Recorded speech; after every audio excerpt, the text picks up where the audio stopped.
Welcome back. Today, we're diving into the best ways to slim down, all based on what science has to say.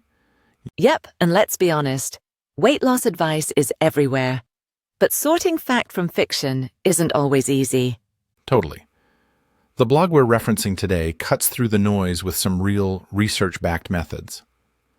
The first one mentioned is paying attention to calorie intake, but not obsessing over numbers. What do you think about that? I think it's smart. Constantly counting every calorie can get exhausting, but having a general idea keeps you mindful. Right, and it's more about creating healthy habits than micromanaging every bite. The post also talks about the power of whole foods, especially fruits, veggies, and lean proteins. I love that.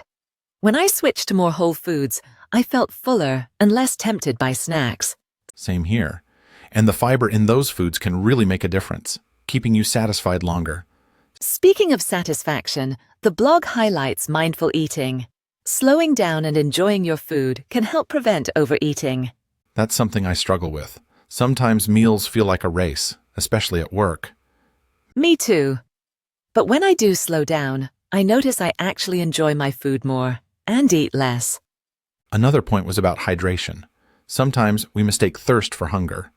I've definitely been guilty of that, grabbing a snack when I really just needed water.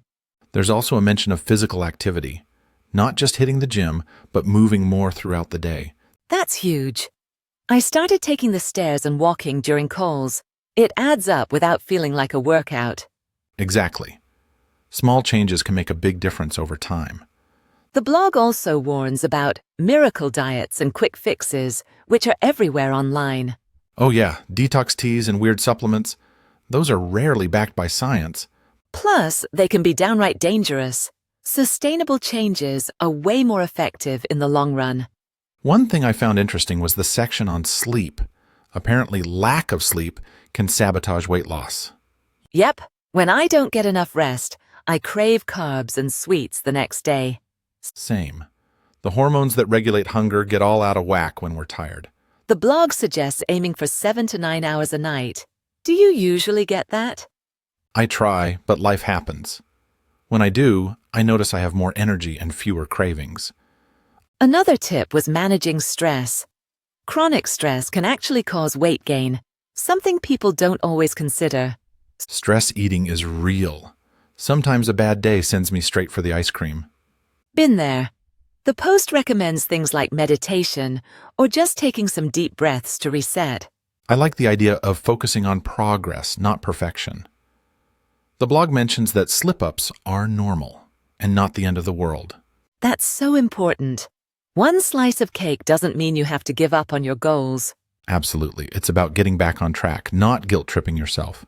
Did you notice they also suggested tracking progress, but not obsessing over the scale? Yes, sometimes we get too caught up in the numbers, but non-scale victories matter too.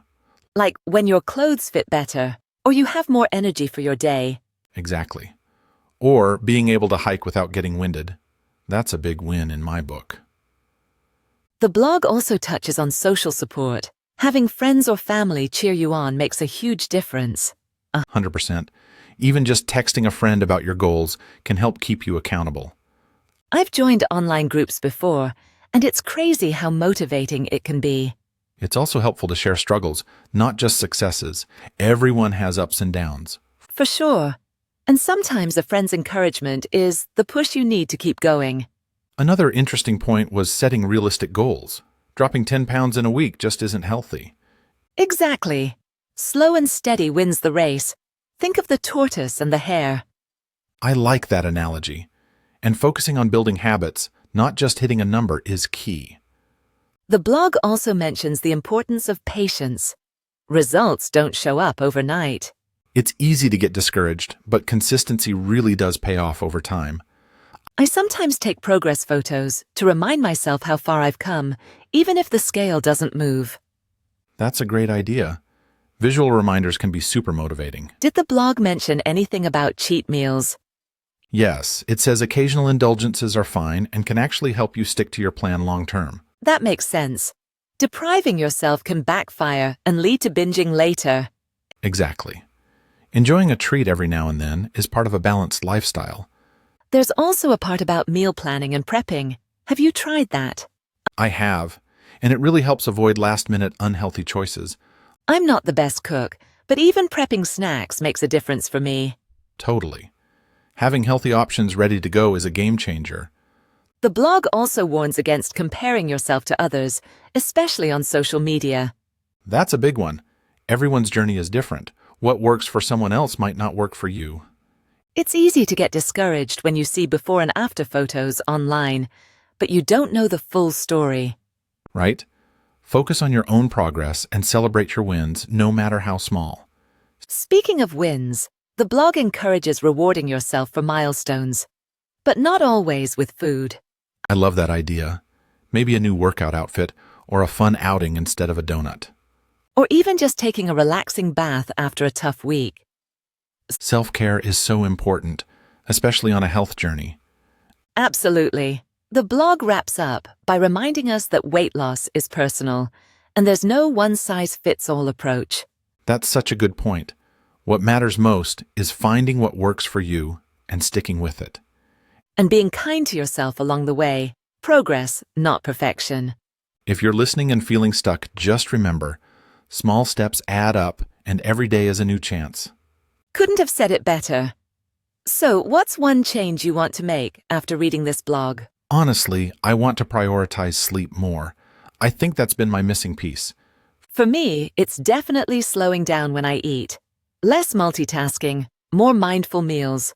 That's a great goal. Maybe we should check back in a few weeks and see how we're doing. I'm in. And for our listeners, think about one habit you'd like to change. Start small. And remember, you've got this. Thanks for tuning in. Keep moving, keep smiling, and we'll catch you next time. Bye, everyone. Stay healthy and happy.